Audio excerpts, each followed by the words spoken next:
नमस्कार बच्चों, मेरा नाम भावना शर्मा और गणित की कक्षा में आप सभी का बहुत बहुत स्वागत है।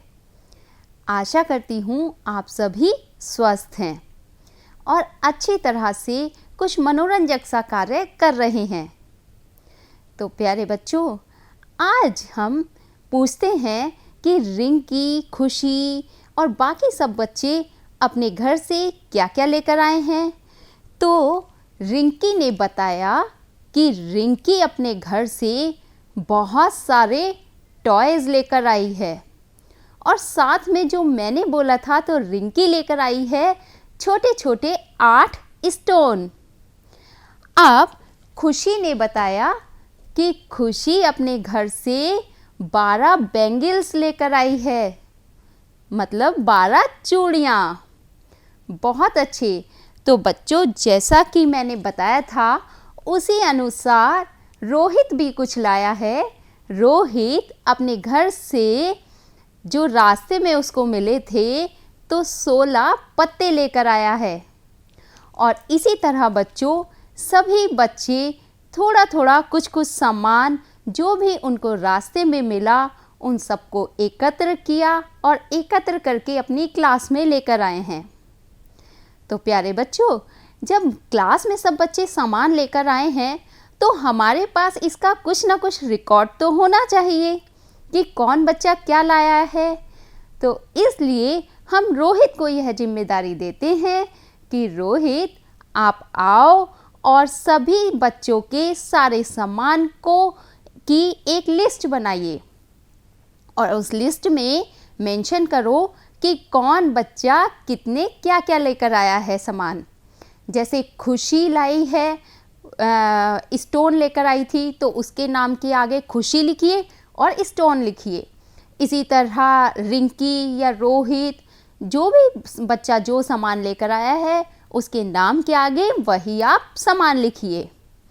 तो प्यारे बच्चों, आप जब इस तरह की लिस्ट बना रहे हैं तो आपने देखा इस तरह से हमारे पास सभी बच्चों के कुछ आंकड़े एकत्र हो जाएंगे और यह जो आंकड़े एकत्र होंगे, इन आंकड़ों को ही हम क्या कहते हैं? डेटा कहते हैं। तो यही आज का हमारा टॉपिक है कि आज हम देखेंगे कि आंकड़े क्या होते हैं और किस तरह से हम उन्हें बनाते हैं। तो प्यारे बच्चों, उससे पहले आइए हम जैसे कि अपनी शुरुआत करते हैं गतिविधि से। हम करते हैं शुरुआत एक गतिविधि। तो यह एक बोर्ड है और एक ये देखिए, ये क्या है? यह है एक ब्लॉक। हमने इस ब्लॉक को यहाँ पर लगा दिया। इस ब्लॉक की कुछ विशेषता आपको दिख रही है। देखिए, यह ब्लॉक लंबाई में और चौड़ाई में अलग अलग है। इस ब्लॉक की लंबाई और चौड़ाई बराबर नहीं है, तो यह हमारा कहलाएगा आयत। अब हम एक और ब्लॉक लेते हैं और इसके जस्ट बराबर में लगा देते हैं। इस ब्लॉक की एक विशेष बात है कि इसकी लंबाई और चौड़ाई आपस में बराबर है, तो हम कह सकते हैं कि ये है एक वर्ग है। इसी तरह हम एक और ब्लॉक लेते हैं और इसको भी हम यहाँ पर लगाते हैं।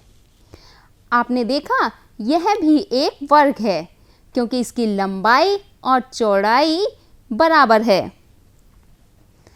अब हम एक और ब्लॉक लेते हैं और ये क्या है बच्चों?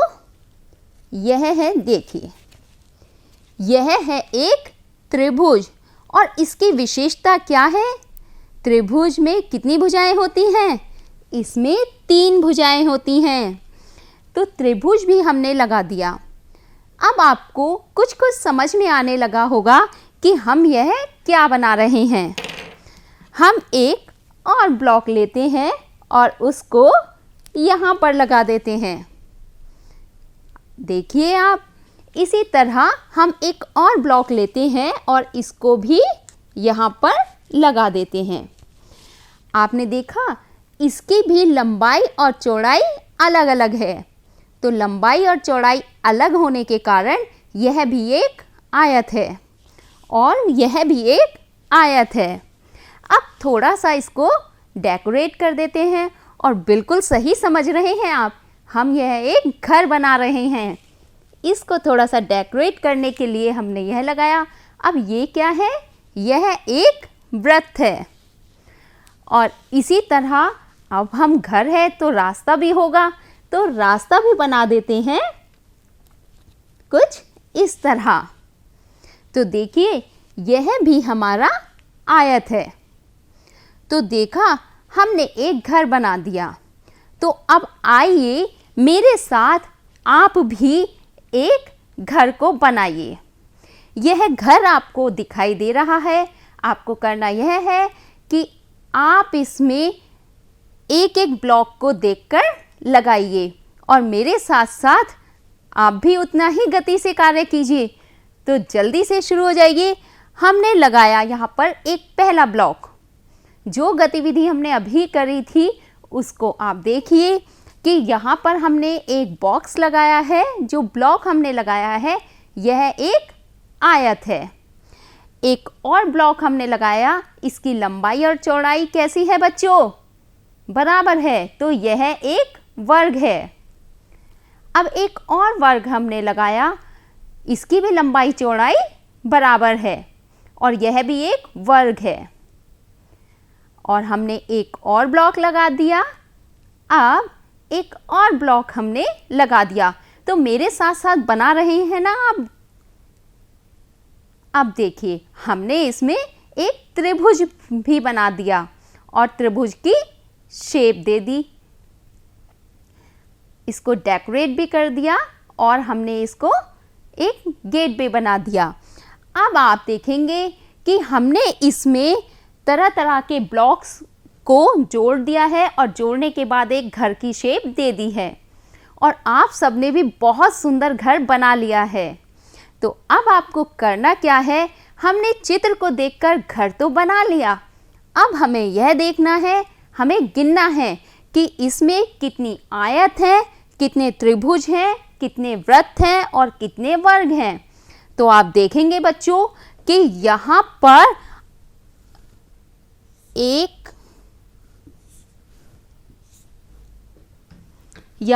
1 और ये 2, ये हमारे पास क्या है? ये 2 वर्ग हैं और यहाँ पर हम वर्ग की जगह पर 2 लिख देंगे। इसी तरह अब आप आयत देखिए, एक ये और ये आयत है।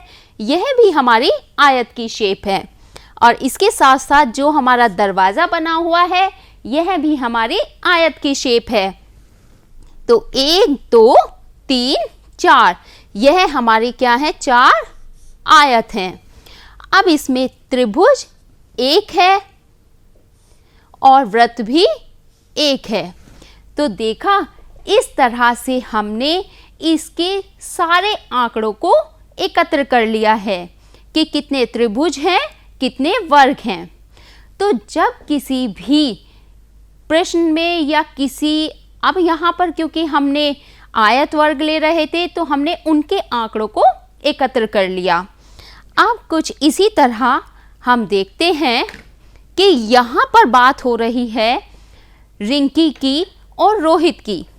रिंकी और रोहित विद्यालय आज लेट आए हैं, तो वह दोनों डर रहे हैं कि कैसे मैम के पास जाएं और मैम को बताएं कि आज वो लेट हैं। तो मैम ने उनसे पूछा, बच्चों आज आप लेट क्यों हो? तो रिंकी ने डरते हुए कहा कि मैम आज ना मेरी साइकिल ख़राब हो गई थी। तो मैम ने कहा कोई बात नहीं, हो जाता है कभी कभी। मैम ने रोहित से पूछा, रोहित तुम क्यों लेट हो? तो रोहित ने कहा, मैम मम्मी ने कहा था रिंकी की साइकिल ख़राब हो गई है, तो आज तुम रोहित ने से कि रिंकी के साथ ही जाना स्कूल। अब इसलिए रिंकी और रोहित दोनों साथ साथ पैदल स्कूल आए थे और इसीलिए मैडम आज ना हमें देर हो गई। तो मैम ने कहा कोई बात नहीं बेटा, अब आप ऐसा करो बच्चों कि आप रिंकी से कहा कि आज आप एक लिस्ट बनाइए कि कितने बच्चे पैदल स्कूल आते हैं। रिंकी खड़ी हो गई अपनी कॉपी लेकर और गिनने लगी कि कितने बच्चे पैदल विद्यालय आए हैं। अब मैम ने रोहित से कहा कि रोहित, आप भी एक लिस्ट बनाइए। आप उन बच्चों की लिस्ट बनाइए जो बच्चे साइकिल से विद्यालय आते हैं। तो रोहित ने भी अपनी कॉपी ले ली और गिनने लगा कि कितने बच्चे साइकिल से विद्यालय आते हैं। अब मैम ने खुशी को भी खड़ा करा। खुशी, आप भी एक लिस्ट बनाइए। अब आप ये देखिए कि कितने और बच्चे हैं जो अलग व्हीकलों से विद्यालय आते हैं। तो यहाँ पर जब इन बच्चों ने लिस्ट बनाई तो पैदल आने वाले बच्चे थे 16 और साइकिल से आने वाले बच्चे हैं 4। और खुशी ने लिस्ट बनाई कि मोटरसाइकिल और अन्य से विद्यालय आने वाले बच्चे हैं 3। तो बच्चों, जब हमने देखा क्योंकि क्लास में 3 व्हीकलों से बच्चे विद्यालय आते थे, या फिर हम ये कह सकते हैं कि हमने पैदल आने वालों का क्रमांक, साइकिल से और मोटरसाइकिल तीनों से आने वालों को क्रम दे दिया 1 2 3, और उसके बाद उनके आने का साधन लिखा एक क्रम में, जो कि ये पैदल, साइकिल और मोटरसाइकिल है, और फिर यहाँ पर उनकी संख्या लिख दी। तो यह जो हमारा एक कलेक्शन हुआ है, हम ये कह सकते हैं ये जो हमने एक लिस्ट बनाई थी, यह भी एक तरीका था कि हम किस तरह से आंकड़ों को एकत्र करते हैं, और यहाँ पर आंकड़ों को एकत्र किया गया। और ये जो हमने टेबल बनाई है इसे हम कहते हैं सारणी। तो बच्चों, अब हमें यह देखना है कि उपयुक्त सारणी को ध्यान से देखना है और बताना है कि सबसे ज़्यादा बच्चे किस साधन से विद्यालय आते हैं। तो हमने देखा कि सबसे ज़्यादा बच्चे किससे आते हैं? पैदल आते हैं। और उसके बाद में सबसे कम किस साधन से आते हैं? तो वह आते हैं मोटरसाइकिल से। और कुल कितने बच्चे हैं? तो हमने देखा कि 16 बच्चे ये और 4 ये, 16 और 4 20, 20 और 3 23। तो कुल 23 बच्चों की हमने सारणी बनाई और 23 बच्चों का हमने आंकड़े एकत्र करे। इन आंकड़ों को एकत्र करने से अब हम बता सकते थे कि कक्षा में कुल कितने बच्चे किस तरह से विद्यालय आते हैं। तो प्यारे बच्चों, इसी तरह जब हम किसी भी का भी रिकॉर्ड रखते हैं, उनके आंकड़ों को एकत्र करते हैं और उन आंकड़ों को जो एक क्रम में लगाकर बनाते हैं उसे हम सारणी कहते हैं। तो देखा आपने किस तरह से कितने आसानी से अब हम रिकॉर्ड बना सकते थे। अब बच्चों, इसी तरह यहाँ पर एक और सारणी आपके सामने दी गई है। यह सारणी क्या है? 2 अक्टूबर तो आप जानते ही हैं। तो बताइए जल्दी से, क्या होता है 2 अक्टूबर को? बहुत बढ़िया, आपने बताया कि 2 अक्टूबर को महात्मा गांधी जी का जन्मदिन था। बिल्कुल सही। और अभी जो 2 अक्टूबर गया था उसमें क्या कार्य किया गया था? बिल्कुल सही, स्वच्छता अभियान चलाया गया था। तो स्वच्छता अभियान चलाने पर एक कार्य सभी कक्षा के बच्चों को दिया गया, और कार्य यह था कि आप स्वच्छता अभियान के अंतर्गत आप सभी बच्चों को अपने विद्यालय में से कुछ पॉलीथीन को एकत्र करना था। और अब हम देखते हैं कि किस किस कक्षा के बच्चों ने कितनी कितनी पॉलीथीन एकत्र की है। यहाँ पर बच्चों, यह वही सारणी बनी हुई है कि बच्चों ने किस कक्षा के बच्चों ने कितनी कितनी पॉलीथीन को एकत्र किया है। आप देखिए, हम कक्षा 1 के बच्चों ने, यहाँ पर कक्षा 1 की बात हो रही है, तो कक्षा 1 के बच्चों ने पॉलीथीन जो एकत्र की वो की थी 9 पॉलीथीन। उसी तरह कक्षा 2 के बच्चों ने 5 पॉलीथीन को एकत्र किया। कक्षा 3 के बच्चों ने 4 पॉलीथीन को एकत्र किया। कक्षा 4 के बच्चों ने 6 पॉलीथीन को एकत्र किया। कक्षा 5 के बच्चों ने 8 पॉलीथीन को एकत्र किया।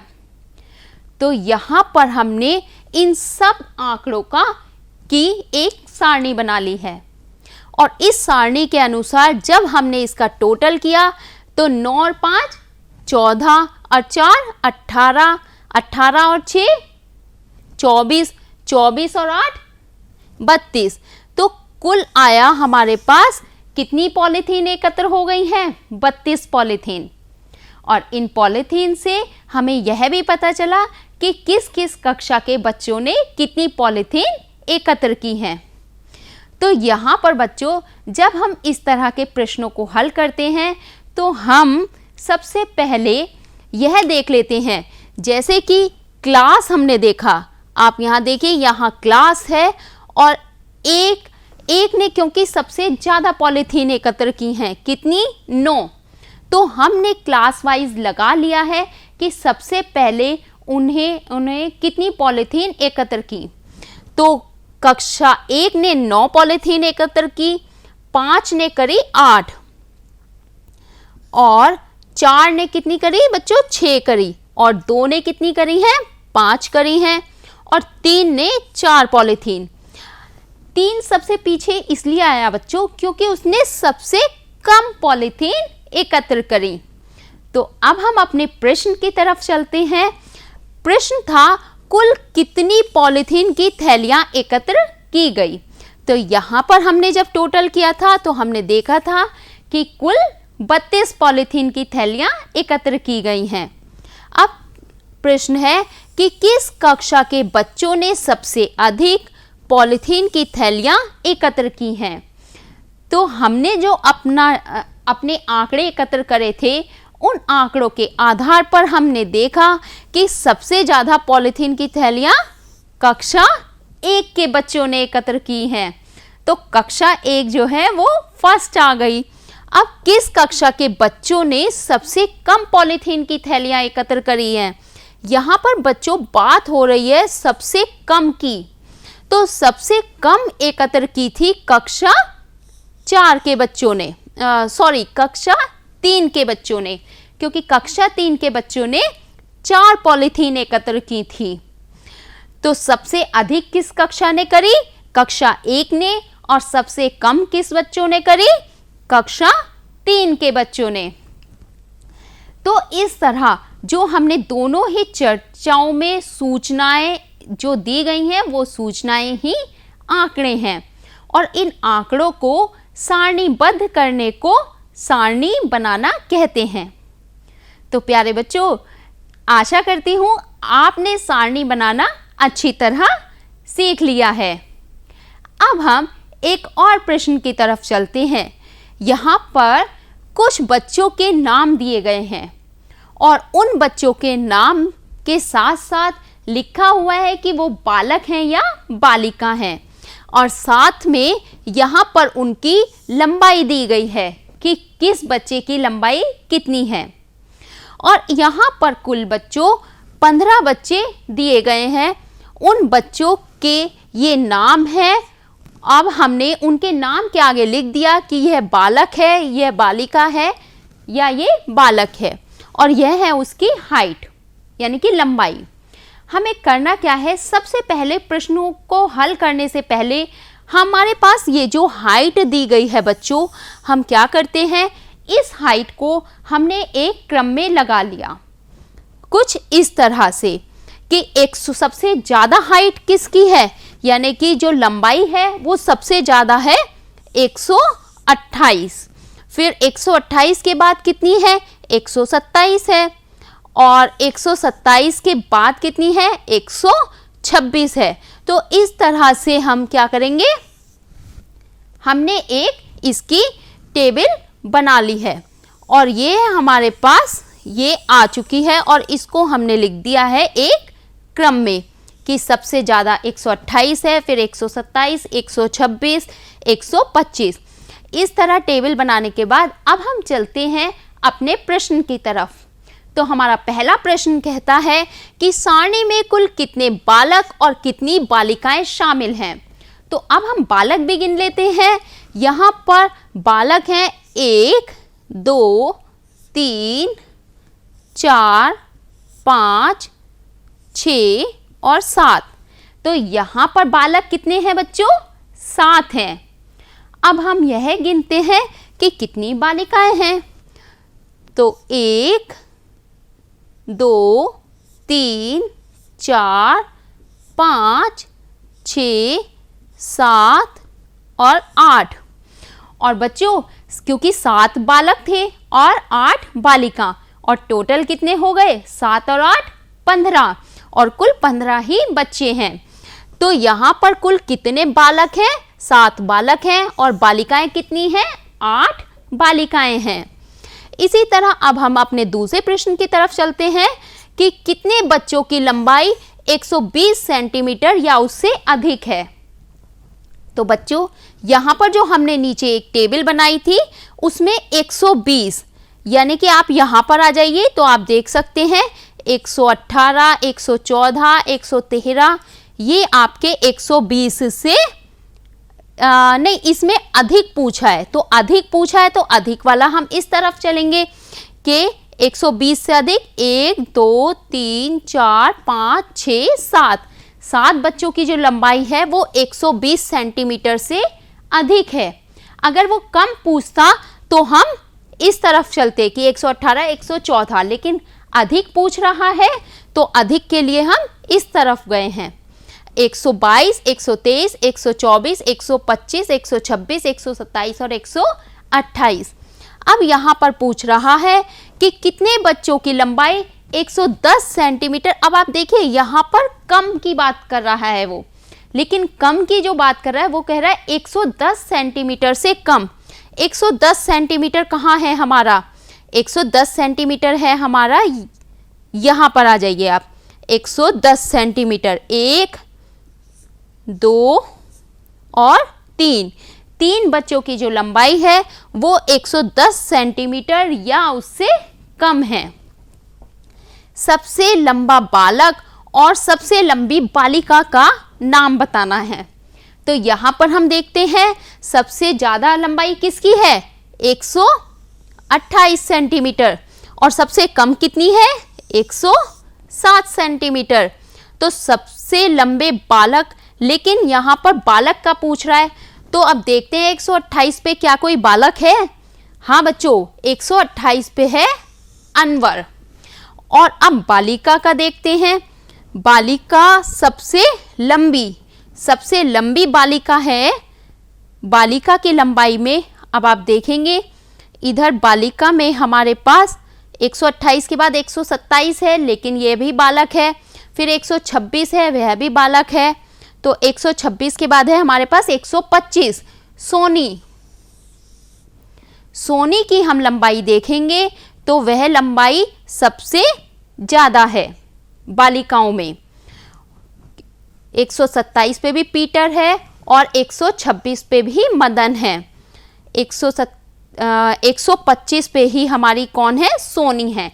तो बालिकाओं में सबसे ज़्यादा लंबाई है वो सोनी की है, और बालक में सबसे ज़्यादा लंबाई है अनवर की। अगला प्रश्न आता है बच्चों कि सबसे छोटे 5 बच्चों की लंबाई बढ़ते क्रम में लिखिए। अब बढ़ते क्रम का अर्थ है, पहले हमें यह देखना है कि बढ़ते क्रम का अर्थ है सबसे छोटी लंबाई, फिर उससे ज़्यादा, यानी कि सबसे कम लंबाई कितनी थी? 107 थी, और 107 किसकी है? 107 है राजू की। तो सबसे छोटे 5 बच्चों की लंबाई बढ़ते क्रम में, तो सबसे छोटा राजू है, फिर राजू के बाद किसकी आती है? शीतल की, फिर सलमा की, फिर आफरीन की, और फिर मारिया की। तो इस तरह से हम बच्चों किसी भी बच्चों की लंबाई भी आंकड़ों के अनुसार एकत्र कर सकते हैं। आइए अब हम एक और प्रश्न की तरफ चलते हैं, और यहाँ पर जो प्रश्न है बच्चों यह कुछ इंटरेस्टिंग सा है, क्योंकि यह आपकी कक्षा से ही रिलेटेड है। यहाँ पर यह ग्राफ गणित की परीक्षा में ऋतिक का स्कोर दिखा रहा है। ये आप ही की कक्षा का स्कोर है बच्चों। और ऋतिक का स्कोर है कि ऋतिक ने जो स्कोर नंबर लिए हैं वो उनका स्कोर है कि पहले टेस्ट में उसने कितना स्कोर लिया, दूसरे टेस्ट में, तीसरे में और चौथे टेस्ट में उसने कितना स्कोर लिया है। तो अब हम देखते हैं, हमारा प्रश्न है कि किस टेस्ट में ऋतिक ने सबसे कम स्कोर लिया। तो बच्चों सबसे कम स्कोर देखिए, ये जो हमारे पास में ग्राफ बन रहा था, इस ग्राफ में यहाँ पर पहले टेस्ट में ऋतिक ने 30 नंबर लिए थे और दूसरे टेस्ट में जो लिए ऋतिक ने 11 नंबर 40 यहाँ तक पहुँचा था। और उसके बाद में ऋतिक ने यहाँ पर 70 और 80 के ग्राफ पर पहुँचा था और यहाँ पर ऋतिक पहुँचा था 80 के ग्राफ पर। तो हम यह देख रहे हैं कि ऋतिक ने यहाँ पर देखिए 10, 20, 30, यहाँ पर ये जो 30 नंबर है ये इस ग्राफ को दिखा रहा है कि ऋतिक ने जो लिए टेस्ट 1 में 30 नंबर लिए, फिर उसने थोड़ी सी मोटिवेशन मिला उसको, और ये ग्राफ मोटिवेशन को ही दिखा रहा है कि मोटिवेशन के अनुसार ऋतिक ने दूसरे टेस्ट में 40 नंबर थोड़ी सी और बढ़ोतरी की, उसी के अनुसार फिर 70 नंबर पर तीसरे टेस्ट में ऋतिक ने बहुत मेहनत की और 70 नंबर पर आया, और चौथे टेस्ट में ऋतिक 80 नंबर पर आया। तो देखा आपने ऋतिक ने कितनी मेहनत करी कि 30 नंबर से ऋतिक 80 नंबर पर पहुंच गया। तो बच्चों इसलिए हमेशा मेहनत करनी चाहिए और मेहनत आपकी कभी भी बेकार नहीं होती है। अब यहाँ पर सबसे कम स्कोर ऋतिक ने कौन से टेस्ट में किया है? तो टेस्ट 1 में। तो पहले प्रश्न का उत्तर है कि सबसे कम स्कोर कौन से टेस्ट में किया है? टेस्ट 1 में। दूसरा प्रश्न है किस टेस्ट में ऋतिक ने 90 का स्कोर किया है? तो यहाँ पर ऋतिक जो पहुँचा है वो 80 तक स्कोर पर पहुँचा है। अभी ऋतिक 90 के स्कोर पर नहीं पहुँच पाया है, पर निश्चित ही रूप से अगर ऋतिक मेहनत करता रहा तो वह 90 के स्कोर पर भी जल्दी पहुँच जाएगा। अब टेस्ट 1 में ऋतिक ने कितना स्कोर किया? तो टेस्ट 1 में आप बता सकते हैं कि ऋतिक ने 30 नंबर लिए थे। टेस्ट 1 और टेस्ट 4 में कितना अंतर है? अब टेस्ट 4 में ऋतिक ने लिए 80 नंबर और टेस्ट 1 में लिए ऋतिक ने 30 नंबर। तो हम क्या कर सकते हैं कि 80 में से 30 को घटा देंगे। तो कितना अंतर आया है? ऋतिक का अंतर आया है 50। तो ऋतिक ने 50 नंबर का स्कोर किया। कितना अंतर आया? तो देखा आपने किस तरह ऋतिक ने बहुत मेहनत की और इस अंतर तक पहुंचा है। यहाँ पर एक और आंकड़े बनाने का तरीका है बच्चों। यह हमारा ब्लॉक है, यहाँ पेड़ों की संख्या है। इसमें हमें करना यह है कि यहाँ पर ए ब्लॉक वाले कुछ पेड़ दिए हुए हैं, बी ब्लॉक में ये पेड़ हैं, सी ब्लॉक में 4 पेड़ हैं और डी ब्लॉक में 2 पेड़ दिए हुए हैं। और हमें प्रश्न में दिया हुआ है कि एक पेड़ किसके बराबर है बच्चों? 2 के बराबर है। तो यहाँ पर हम कह सकते हैं कि 1, 2, 3, 4, 5 कुल 5 पेड़ दिए हुए हैं। तो हम इसको लिख सकते हैं कि कुल पेड़ों की संख्या बराबर हो गई हमारे पास, क्योंकि उसकी वैल्यू 2 के बराबर है तो हम उसे 10 कह सकते हैं। और इसी तरह बी ब्लॉक में कितने हैं? 3 हैं, 3 गुणा 2 बराबर 6। और सी में 4 हैं तो 4 गुणा 2 बराबर हो गया 8। और इसी तरह डी में कितने हैं? डी में 2 हैं तो 2 गुणा 2 बराबर 4। अब प्रश्न है सबसे ज्यादा पेड़ कौन से ब्लॉक में थे? तो सबसे ज्यादा पेड़ थे हमारे कौन से? ए ब्लॉक में। अब सबसे कम पेड़ कौन से ब्लॉक में हैं?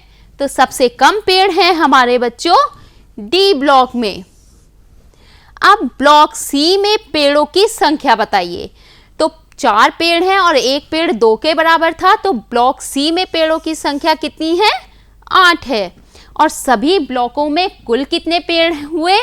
तो यहाँ पर 10 और 6 इनको हम जोड़ देते हैं। तो ये आ गए हमारे कितने, 10 और 6 16, 16 और 8 को जोड़ लीजिए, 16 और ये इधर से 8 और 4 12, 12 हो गए। 12 और 16 को हमने जोड़ा तो आ गया हमारा 28। तो कुल कितने पेड़ हुए हमारे, हो गए 28 पेड़। तो यह भी एक तरीका है जिस तरह से हम अपने आंकड़ों को एकत्र कर सकते हैं। अब बच्चों एक और प्रश्न है, इसमें छात्रों की संख्या दी गई है और कुछ फल दिए हुए हैं, और कुछ फल में आपको करना क्या है कि यहाँ पर ये इनका ग्राफ अब आपको समझ में आ चुका है कि कैसे करते हैं। तो यहाँ पर कौन सा फल सबसे ज़्यादा पसंद किया गया है, तो आप देखेंगे कि सबसे ज़्यादा पसंद, क्योंकि एप्पल का ग्राफ ज़्यादा बड़ा हो रहा है, एप्पल मीन्स सेब, सेब का ग्राफ बड़ा है तो सेब सबसे ज़्यादा पसंद किया गया है। और सबसे कम कौन सा फल पसंद किया गया है, तो सबसे कम, सबसे छोटा ग्राफ कौन सा है, हम देखते हैं। सबसे छोटा ग्राफ है हमारा मैंगो, आम, आम को सबसे कम यहाँ पर पसंद किया गया है। और फिर 8 छात्रों तथा 12 छात्रों को हम देखते हैं कि कौन सा फल पसंद किया गया है। तो यहाँ पर इस कॉलम में हम देखेंगे अंगूरों को, और अंगूर के साथ में 12 का ग्राफ के आसपास हमारा कौन सा आता है, सेब आता है, सेब को पसंद किया गया है। तो बच्चों अब आपको एक प्रोजेक्ट कार्य दे दिया जाए। आपको आशा करती हूँ यह अच्छी तरह से समझ में आ गया होगा। और प्रोजेक्ट कार्य है कि आपको अपने घर के सभी सदस्यों के, जैसे आपकी मम्मी पापा, दादा दादी, भाई बहन, इन सब के सदस्यों की उनकी ऊंचाई के बढ़ते क्रम में व्यवस्थित करना है। और आपको इसमें अपने आप को और अपने भाई बहनों को भी सम्मिलित करना है। जैसे सबसे उनकी ऊंचाई के बढ़ते क्रम में कि कैसे, कितनी, कौन किसकी ऊंचाई सबसे अधिक है या कम है, उसके अनुसार आपको सबसे कम, फिर उससे ज़्यादा, फिर उससे ज़्यादा, इस तरह से बढ़ते हुए क्रम में ऊंचाइयों को लिखना है। इसी तरह आपको अपनी कक्षा में यह जो प्रोजेक्ट कार्य है यह भी आपसे ही रिलेटेड है कि अपनी कक्षा में अर्धवार्षिक परीक्षा में सभी बच्चों के गणित, हिंदी, अंग्रेजी, संस्कृत तथा सामाजिक विषय के प्राप्त अंकों की सारणी बनानी है और उन्हें अवरोही क्रम में लिख कर लाना है।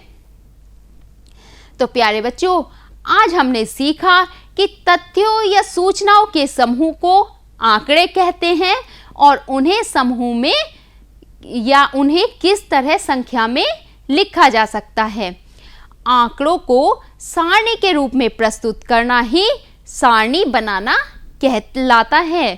और साथ ही हमने सीखा कि सारणी की सहायता से हम कैसे किसी भी तथ्य की तुलना कर सकते हैं, उसका विश्लेषण कर सकते हैं और उस सही निष्कर्ष पर पहुंच सकते हैं। और यह एक गृह कार्य है बच्चों कि कक्षा 10 के बच्चों के गणित विषय के प्राप्त अंक दिए हुए हैं। आपको इन्हें घटते क्रम में व्यवस्थित करना है और सबसे अधिक और सबसे कम प्राप्त अंकों के मध्य आपको अंतर भी बताना है। तो और उसके साथ साथ आपको अपनी गिनतारा की पुस्तिका पृष्ठ संख्या 137 के सभी प्रश्नों को हल करना है। तो प्यारे बच्चों, आशा करती हूँ आज का यह पाठ आपको समझ में आया होगा। हम कल फिर मिलेंगे इसी समय इसी कक्षा में एक नए रोचक विषय के साथ में। तब तक के लिए आप खुश रहिए।